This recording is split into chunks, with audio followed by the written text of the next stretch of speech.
komitmen mutu. Apa itu komitmen mutu? Komitmen mutu terdiri dari dua unsur kata, komitmen dan mutu, di mana komitmen yang berarti individu atau kelompok, janji atau perbuatan. Komitmen menurut Kamus Besar Bahasa Indonesia berarti perjanjian untuk melakukan sesuatu. Sedangkan mutu berarti standar, kelayakan, ciri atau sifat. Mutu menurut KBBI adalah ukuran baik buruknya benda, kadar, taraf, atau kualitas. Jadi, komitmen mutu adalah pelaksanaan pelayanan publik dengan berorientasi pada kualitas hasil dipersepsikan oleh individu terhadap produk atau jasa berupa baik atau buruk. Dalam menjaga komitmen mutu, terdapat beberapa hal yang harus diperhatikan.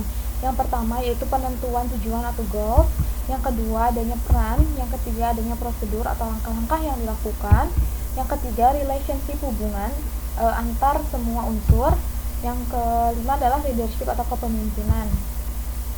Nilai dasar orientasi mutu, yang pertama komitmen pada kepuasan customer, yang kedua cepat, tepat, dan ramah, yang ketiga melayani dengan hati, yang keempat melindungi dan mengayomi, dan yang terakhir ada perbaikan berkelanjutan. Nah, perbaikan berkelanjutan ini merupakan unsur dari manajemen mutu terpadu atau total quality management, di mana hal ini melibatkan setiap orang dalam organisasi melalui usaha yang terintegrasi secara total untuk meningkatkan kinerja yang lebih baik. 5 pilar total quality management. Yang pertama adanya wadah atau organisasi, kemudian adanya langkah-langkah atau prosedur yang dilakukan, kemudian adanya komitmen, adanya pemimpin, adanya produk, barang atau jasa yang dihasilkan. Selanjutnya fishbone manajemen mutu. Adanya orientasi kinerja bermutu dari institusi pemerintah sangat didukung dan dipengaruhi oleh beberapa unsur atau faktor.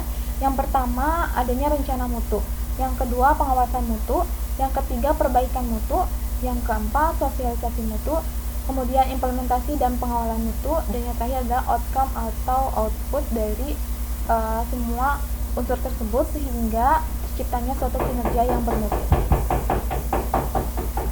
Total quality management dapat dicapai melalui beberapa hal menurut Ciptono tahun 97.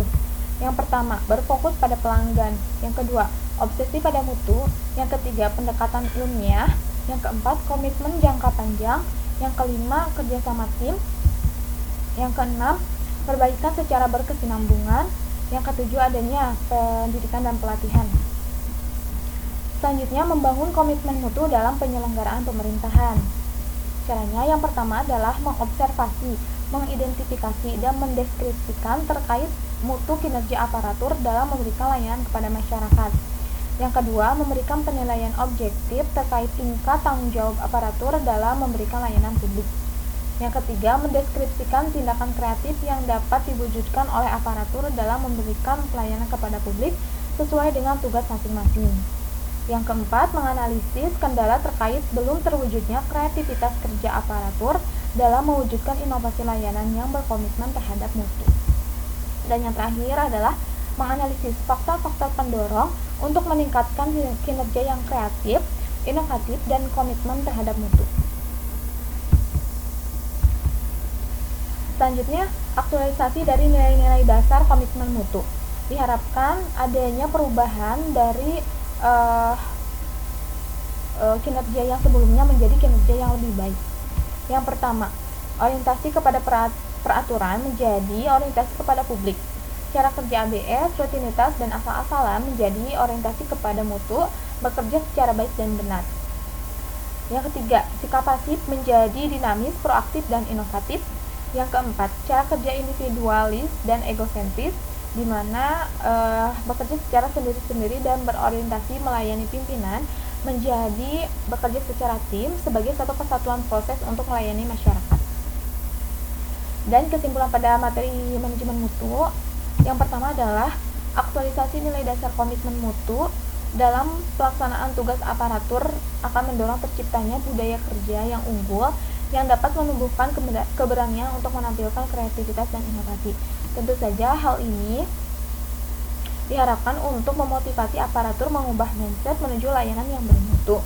Yang kedua, orientasi kerja bukan pada kewajiban menjalankan rutinitas kegiatan, melainkan pada semangat pengabdian untuk memberikan layanan publik yang terbaik dan siap menghadapi berbagai kendala.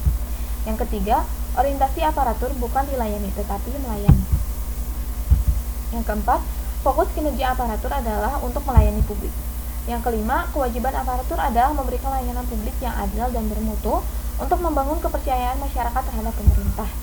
Dan yang terakhir adalah setiap aparatur pasti memiliki sense of quality dan semangat belajar yang tinggi sehingga menimbulkan keberanian berpikir alternatif, berani bertanya dan bahkan berbeda pendapat demi untuk kebaikan dan kemajuan bangsa dan negara dalam menghadapi globalisasi, khususnya megatrend Asia. Terima kasih, mohon maaf atas segala kekurangan. Wassalamualaikum warahmatullahi wabarakatuh.